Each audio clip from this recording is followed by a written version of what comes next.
All right. So anytime you pipette, you want to make sure you always close the lids. These pipette tips are sterile. And you take the lid off, and as you saw in the video for how to use a pipetter, you don't make bubbles. So I push down the plunger, and I'm going to pull up 500 microliters and put it into my first tube,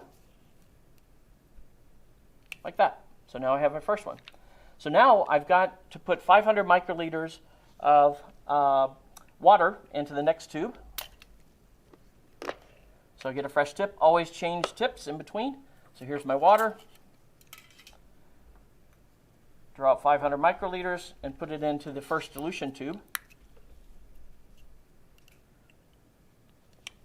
And I'll leave that open. And every time I pipette, I move my tube by one spot so I don't forget where I am. And so now I'm going to get 500 microliters of the original stock and dilute that in. So now it's diluted twofold. So I have the original dye and I have a twofold dilution. And I'll keep that series up throughout. Now I finished my twofold dilution, and I'm going to pipette 200 microliters from my tube into the well. So I'm going to pipette here, 200 microliters. I always move my tube, and I'm going to put it into the first well and eject my tip. Get a fresh one.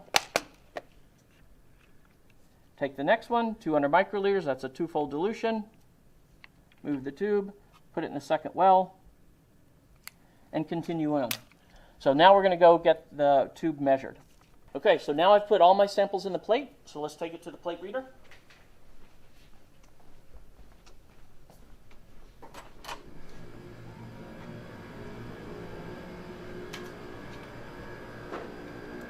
All right, so the first thing is I'm going to put the plate with well A1 right there. Goes into that corner, goes right there. All right, so now we're ready to measure. So all I have to do is click that little green button, and it's going to say, is your sample in place? And it is. And off it's going to go. And now it's going to read. Okay, so that's done. So now we've read Series A. You have an Excel file labeled Series A. Go ahead and generate a graph for that using Excel. And when you finish that, come back and watch the next video.